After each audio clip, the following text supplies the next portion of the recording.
പ്രിയമുള്ള വിദ്യാർത്ഥികളെ, 7ാം ക്ലാസ് അടിസ്ഥാന പാഠാവലി ഫസ്റ്റ് ടൈം ഇവാലുവേഷന്റെ ക്വസ്റ്റ്യൻ പേപ്പറും അതിന്റെ ആൻസേഴ്സുമാണ് നമ്മൾ ഡിസ്കസ് ചെയ്യുന്നത്. അപ്പോൾ നിങ്ങൾ ആദ്യമായാണ് ചാനൽ കാണുന്നതെങ്കിൽ ചാനൽ ഒന്ന് സബ്സ്ക്രൈബ് ചെയ്യണേ. നമുക്ക് ഒന്നാമത്തത് നോക്കാം. ഒന്നാമത്തെ ആക്ടിവിറ്റി വായിക്കാം എഴുതാം എന്നുള്ളതാണ്. കാലവർഷവും തുലാവർഷവും എല്ലാം കഴിഞ്ഞ് വേനൽക്കാലത്ത് പുഞ്ചയായിട്ടാണ് ഞവര കൃഷി ചെയ്യുന്നത്. 60 ദിവസത്തിനുള്ളിൽ കൃഷി പൂർണ്ണമാകുന്നതിനാൽ പറിച്ചു നടാനുള്ള സമയമില്ല. അതുകൊണ്ട് നേരിട്ട് വിതച്ചിട്ടാണ് കൃഷി തുടങ്ങുന്നത്. സാധാരണ നെൽകൃഷിയിൽ ചെയ്യുന്നത് പോലെ തന്നെ നിലം പാകമാക്കിയ ശേഷം ജൈവ രീതിയിലാണ് കൃഷി ചെയ്യുന്നത്. ഇതൊരു ആയുർവേദ മരുന്ന് കൂടിയാണല്ലോ. അതിനാൽ രാസവളങ്ങളും കീടനാശിനികളും തീർത്തും ഒഴിവാക്കിക്കൊണ്ടുള്ള രീതിയാണ് അവലംബിക്കുന്നത്. നിലമൊരുക്കി പച്ചിലവളം ചേർത്ത് അതിനുശേഷം മുളപ്പിച്ച വിത്ത് പാകിക്കൊണ്ടാണ് തുടങ്ങുക. കുറച്ചു ദിവസം പ്രായമായി കഴിഞ്ഞാൽ കളയോ മറ്റോ ഉണ്ടെങ്കിൽ പറിച്ചു നീക്കും.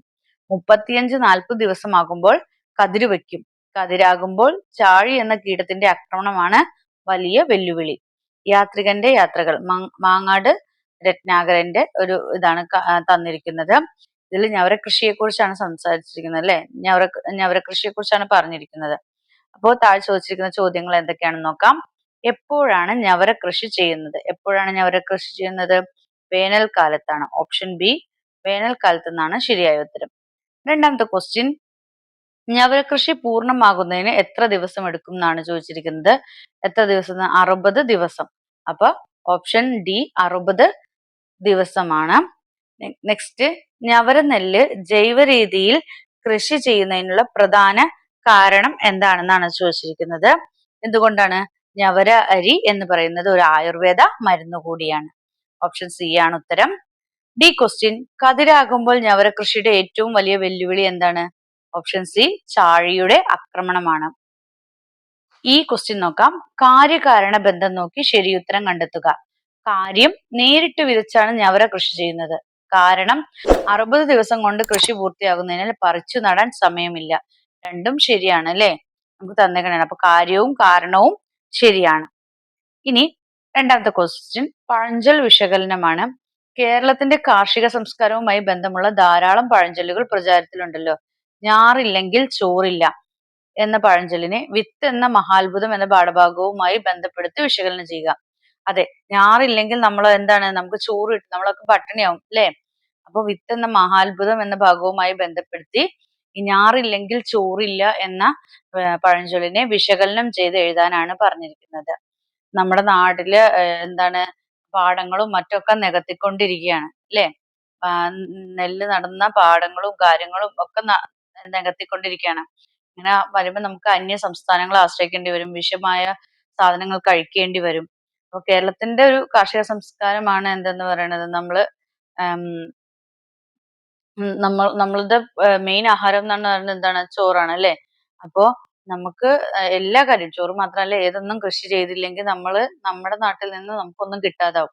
അപ്പൊ ഞാറില്ലെങ്കിൽ ചോറില്ല എന്ന് പറയുന്നത്, നമുക്ക് ഞാറ് നട്ടാൻ പറ്റില്ലെങ്കിൽ നമുക്ക് എന്താണ്, ഭക്ഷണവും ഉണ്ടാവില്ല, നമ്മള് പട്ടിണിയാവും. അതുപോലെ കർഷകനും വളരെ ഇമ്പോർട്ടന്റ് ആയിട്ടുള്ള ഒരു ആള് തന്നെയാണ്. അപ്പൊ അത് വിശദീകരിച്ച് എഴുതാനാണ് പറഞ്ഞിരിക്കുന്നത്. രണ്ടാമത്തെ ബി ക്വസ്റ്റ്യൻ, ഗ്രാമസ്ത്രീകൾ എന്ന കവിത ഏത് കൃതിയിൽ നിന്നെടുത്താണ്? ഗ്രാമസ്ത്രീകൾ എന്ന കവിതയിൽ നിന്നെടുത്തതാണ്. ഇനി സി ക്വസ്റ്റ്യൻ, പ്രസ്താവന 1, ഗ്രാമീണ വീഥികളും മുറ്റങ്ങളും അരങ്ങായി ഉപയോഗിക്കുന്ന വിപുലമായ അവതരണ ഘടനയാണ് കുമ്മാട്ടി എന്ന കലാരൂപത്തിനുള്ളത്. പ്രസ്താവന 2, ദൈവാധീനത്തിനു വേണ്ടി ആദ്യം തള്ള, പന്നി എന്നീ വേഷങ്ങളാണ് കെട്ടുന്നത്. മുകളിൽ കൊടുത്തതിൽ ശരിയായ പ്രസ്താവന ഏതാണ്? ഒന്നാമത്തത് മാത്രമാണ് ശരി. ഓപ്ഷൻ ബി ആണ് ശരിയായ ഉത്തരം. ചുവടെ കൊടുത്ത 3A 3B എന്നീ 2 ചോദ്യങ്ങളിൽ ഏതെങ്കിലും ഒന്നിന് മാത്രം ഉത്തരം എഴുതാനാണ് പറഞ്ഞിരിക്കുന്നത്. മൂന്നാമത്തെ ക്വസ്റ്റ്യൻ താരതമ്യക്കുറിപ്പാണ്. നുകവും തോളത്തേന്തി കാളയ്ക്കു പിൻപേ പോകും, സുഹൃത സ്വരൂപമേ നിന്നെ ഞാൻ നമിക്കുന്നു, പൊരിവെയിലില്ലി നിന്റെയു ഗ്രാമം തപസ്സല്ലോ, നിറയെ കതിർക്കുല ചൂടിപ്പു നെൽപ്പാടത്തെ. എന്റെ ഗുരുനാഥൻ എന്ന ചങ്ങമ്പുഴയുടെ കവിതയാണ്. ഇതില് എന്തിനെ കുറിച്ചാണ് പറയുന്നത്? നമ്മുടെ ഗ്രാമത്തെ കുറിച്ചും നെൽപ്പാടത്തെ കുറിച്ചും ഒക്കെയാണ് ഈ പറഞ്ഞിരിക്കുന്നത് അല്ലെ. നമ്മുടെ നാടിന്റെ ഗ്രാമത്തിന്റെ ഭംഗിയും അതുപോലെ നിറയെ കതിർക്കുലയൊക്കെ ചൂടി നിൽക്കുന്ന നെൽപ്പാടത്തിന്റെ കാര്യമൊക്കെയാണ് പറഞ്ഞത്. അപ്പോ അതിന് ആ കവിതയും പിന്നെ അടുത്ത് വേറൊരു കവിത തന്നിട്ടുണ്ട്. കൈകൾ കിണഞ്ഞു പണികയായി ഞാറിന്മേൽ കാലുകൾ ചളിയിൽ കുതിക്കയായി, താഴെ വയലിൽ നിരനിരയായി നീല നീരാളം വിരിയുകയായി. ഗ്രാമസ്ത്രീകൾ കടത്തനാട്ട് മാധവിയമ്മയുടെ കവിതയുമാണ് തന്നിരിക്കുന്നത്. കർഷകരെ കുറിച്ചൊക്കെയാണ് പറഞ്ഞിരിക്കുന്നത് അല്ലെ. കർഷക പാടത്ത് പണിയെടുക്കുന്ന കർഷകരെ കുറിച്ചൊക്കെയാണ് പറഞ്ഞിരിക്കുന്നത്. അപ്പൊ ഈ രണ്ട് കവിതയും താരതമ്യം ചെയ്ത് കുറിപ്പ് തയ്യാറാക്കാനാണ് പറഞ്ഞിരിക്കുന്നത്. രണ്ട് കവിതകളിലെയും ആശയങ്ങൾ തമ്മിൽ താരതമ്യം ചെയ്തിട്ട് കുറിപ്പ് തയ്യാറാക്കാൻ. മൂന്നാമത്തെ ക്വസ്റ്റ്യൻ വിശകലന കുറിപ്പ് തയ്യാറാക്കാനാണ്. എത്രമേൽ ഞെരിച്ചാലും ചവിട്ടി അരച്ചാലും ഒറ്റ വിത്തതു ബാക്കിയായവ നിവർന്നേക്ക. എത്ര നമ്മൾ ഞെരിച്ചാലും ചവിട്ടി അരച്ചാലും ഒറ്റ വിത്തുള്ളെങ്കിൽ പോലും ആ വിത്ത് ചിലപ്പോൾ എന്ത് ചെയ്യാം, കിളിർത്ത് നിവർന്നു വന്നേക്കാം. പാഠപുസ്തകം ദിവാകരൻ വിഷ്ണുമംഗലത്തിന്റെയാണ് അല്ലെ. അപ്പൊ കർഷക തൊഴിലാളികളുടെ അധ്വാനമാണ് എന്ത്, മണ്ണിൽ പൊന്നു വിളയിക്കുക എന്നത്. അപ്പൊ ഗ്രാമസ്ത്രീകൾ എന്ന കവിതയിൽ നിന്ന് നിങ്ങൾ മനസ്സിലാക്കിയിട്ടുണ്ട് അല്ലെ. അപ്പൊ ഗ്രാമസ്ത്രീകൾ എന്ന കവിത നമുക്ക് ഇവിടെ ആ കാര്യം എഴുതാൻ പറ്റൂ അല്ലെ.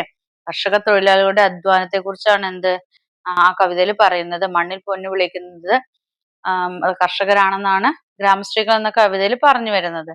അപ്പൊ അതും ഇതും നമ്മൾ എന്ത് ചെയ്യണം, താരതമ്യം ചെയ്ത് എഴുതാനാണ് പറഞ്ഞു തരുന്നത്. വിശകലന കുറിപ്പില് ഈ രണ്ട് കവിതകളെയും ആശയം വിശകലനം ചെയ്ത് കുറിപ്പ് തയ്യാറാക്കുക. ഈ പാഠപുസ്തകം ദിവാകരൻ വിഷ്ണുമംഗലത്തിന്റെ ഈ പറഞ്ഞ കവിതയും അതുപോലെ തന്നെ ഗ്രാമസ്ത്രീകൾ എന്ന കവിതയിലും ആശയങ്ങൾ വിശകലനം ചെയ്ത് കുറിപ്പ് തയ്യാറാക്കാനാണ് പറഞ്ഞത്. അടുത്തത് 4A 4B എന്നീ രണ്ട് ചോദ്യങ്ങളിൽ ഏതെങ്കിലും ഒന്നിന് മാത്രം ഉത്തരം എഴുതാനാണ്. നാലാമത്തെ എ ക്വസ്റ്റ്യൻ നോട്ടീസ് തയ്യാറാക്കാനാണ്.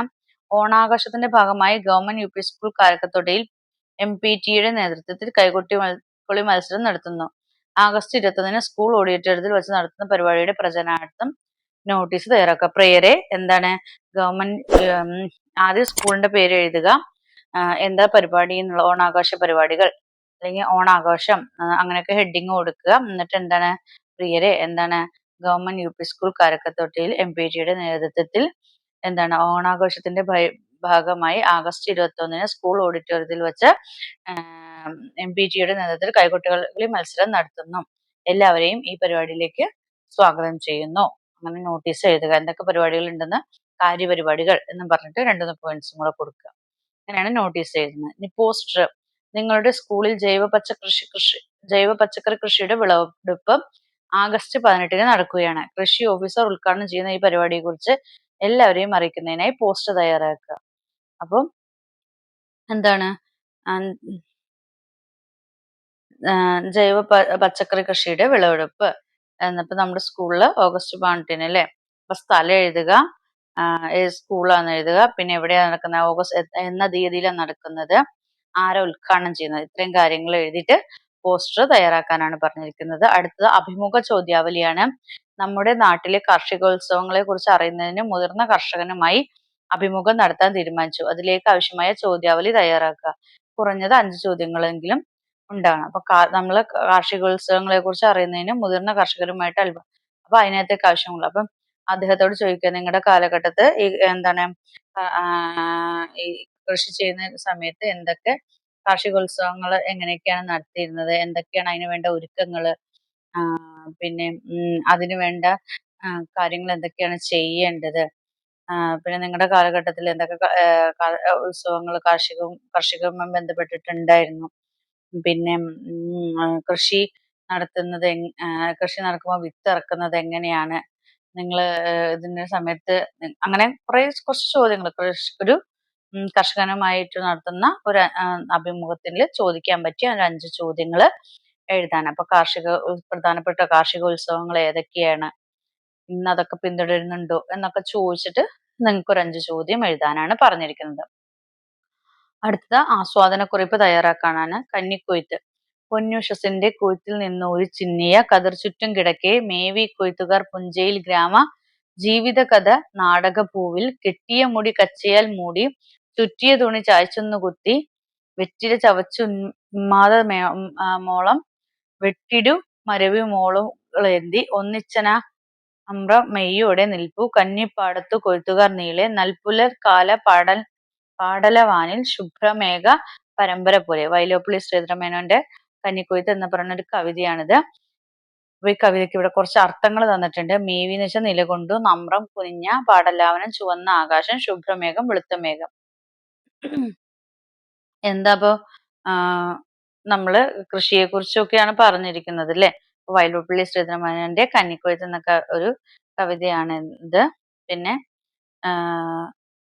എന്താണ് പിന്നെ കർഷകര് അവിടെ പണിയെടുക്കുന്നതിനെ കുറിച്ച് എങ്ങനെ കർഷകർ കെട്ടിയ മുടി കച്ചയാൽ മൂടി ചുറ്റിയ തുണി ചായ്ച്ചൊന്ന് കുത്തി വെറ്റില ചവച്ച് ഉന്മാദമോളം വെട്ടിടു അരിവാളു എന്തിയിട്ട് എന്താണ് ഒന്നിച്ച് അവർ നിന്ന് എന്ത് ചെയ്യാണ്, കൊയ്യാണ്. കൃഷി നെല്ല് കൊയ്യാണ് അല്ലെ. അപ്പോ അതിൽ പണിയെടുക്കുന്ന കർഷകരുടെ ആ ഒരു കർഷകരെ കുറിച്ചുള്ള കാര്യമാണ്, അവരുടെ രൂപഭാവങ്ങളാണ് ഇന്നത്തെ പറഞ്ഞിരിക്കുന്നത്. അവരെങ്ങനെയാണ് അവരുടെ മുടിയൊക്കെ കച്ചയാൽ മൂടി, കെട്ടിയ മുടി കച്ചയാൽ മൂടിയിട്ട് ചുറ്റിയ തുണി ഇങ്ങനെ എടുത്തൊന്ന് കുത്തി വെറ്റില ചവച്ച് അതുപോലെ അരിവാളും ഏന്തിയിട്ടൊക്കെ എന്താണ് കന്നിപ്പാടത്ത് കൊയ്ത്തുകാർ ഇങ്ങനെ നീളെ നിൽക്കുകയാണ്. അപ്പോ നൽപുലർക്കാലെ പാടല വന്നി എന്താണ് ചുവന്ന ആകാശ ശുഭ്രമേഘ പരമ്പര പോലെ. അപ്പോ ഇതൊക്കെ വെച്ചിട്ട് ഇതിനൊരു ആസ്വാദനം തയ്യാറാക്കാനാണ് പറഞ്ഞിട്ടുള്ളത്. ഈ കഥയില് ഈ കവിതയിൽ പറഞ്ഞിരിക്കുന്നത് കർഷകരെ കുറിച്ചും കൊയ്യുന്ന കർഷകരെ കുറിച്ചും ഒക്കെയാണ്. അവരെ ഇന്ന സാധനത്തിനോടൊക്കെ ഉപമിച്ച് കതിറിനെ എങ്ങനെയാണ്, നെൽക്കതിറിനെ എങ്ങനെയാണ് പൊന്നുഷസ്സിന്റെ കൊയ്ത്തിൽ നിന്ന് ഊരി ചിന്നിയ കതിർ ചുറ്റും കിടക്കെ. അപ്പൊ ഓരോന്നിനെ ഉപമിച്ചിരിക്കുന്നത് എങ്ങനെയാണ്, അങ്ങനെയൊക്കെ പറഞ്ഞ് നിങ്ങൾ ഇതിന് ആസ്വാദനക്കുറിപ്പ് തയ്യാറാക്കാനാണ് പറഞ്ഞത്. അപ്പോൾ നിങ്ങളുടെ എക്സാമുമായി ബന്ധപ്പെട്ടിട്ടുള്ള ചോദ്യങ്ങളും അവയുടെ ഉത്തരങ്ങളുമാണ് നമ്മൾ ഡിസ്കസ് ചെയ്തത്. അപ്പോൾ നിങ്ങൾക്ക് വീഡിയോ ഇഷ്ടമെങ്കിൽ ലൈക്ക് ചെയ്യുക, ഷെയർ ചെയ്യുക. ആദ്യമായി ചാനൽ കാണുന്ന കൂട്ടുകാരുണ്ടെങ്കിൽ ചാനൽ സബ്സ്ക്രൈബ് ചെയ്യണേ. Then see you again. Thank you.